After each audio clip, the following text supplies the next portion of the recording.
দেখো আজকে আমরা বানাবো রুই মাছের একটা নতুন রেসিপি। তো দেখো মাছটাকে ভালোভাবে প্রথমে কেটে নিচ্ছি।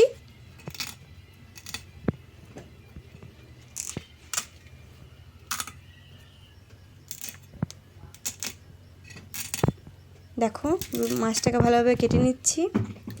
আজকে কিন্তু রেসিপিটা একদম নতুন ধরনের। তোমরা সর্ষে পোস্ত তো সবাই খেয়েছো, আশা করছি সবাই খেয়েছো। তো আজকে আমরা বানাবো তিল পোস্ত। তো তিল আমাদের বাড়িতেই হয়। তো দেখো মাছটাকে ভালোভাবে কেটে নিচ্ছি।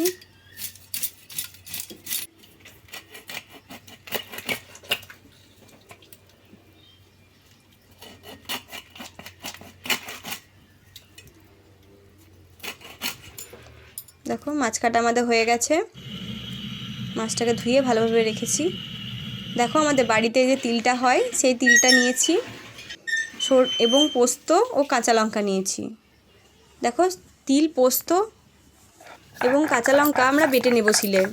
তোমরা চাইলে মিক্সিতেও বাটতে পারো। তোমরা মাছের পরিমাণ অনুযায়ী তিল পোস্তটা নেবে। আমরা আমাদের পরিমাণ মতো নিয়েছি। তো তিল পোস্তটা ভালোভাবে মিহি করে একটু বেটে নেবে। দেখো তিল পোস্তটা আমাদের বাটা হয়ে গেছে। তারপর আমরা পেঁয়াজ কুচি করে রেখেছি, টমেটো এবং কাঁচা লঙ্কা কুচি করে রেখেছি। তো দেখো তেল গরম হতে দিলাম। মাছগুলোতে আমরা নুন এবং হলুদ মাখিয়ে নিচ্ছি।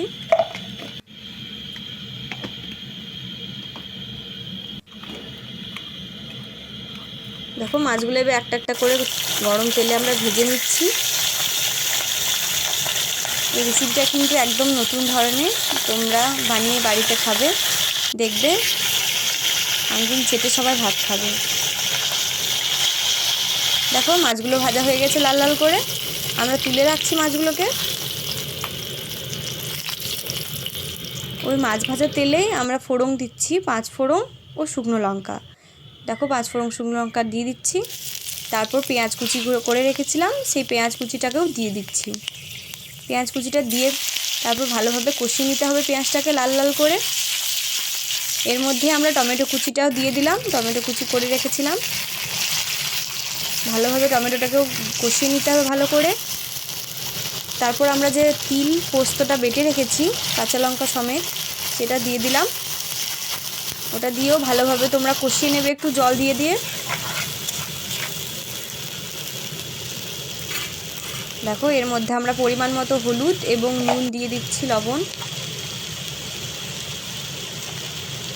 তোমরা যেমন ঝোল খাবে সেই রকম অনুযায়ী লবণটা দেবে।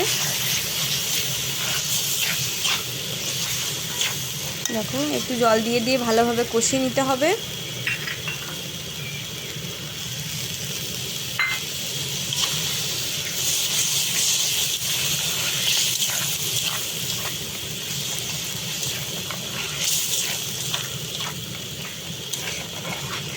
দেখো মশলাটা আমাদের ভালোভাবে কষানো হয়ে গেছে। এরপর মাছ ভাজাগুলোকে একটা একটা করে দিয়ে দিচ্ছি।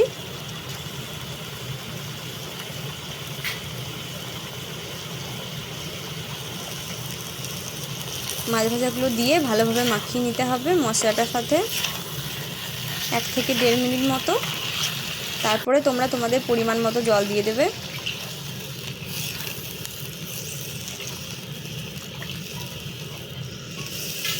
এটা একটু লাগাই ভালো লাগবে, তো তোমরা যেমন পছন্দ করো সেই রকম দেবে। দেখো ফুটে এসেছে। এর মধ্যে কাঁচা লঙ্কা উপরে দিয়ে দিয়েছি।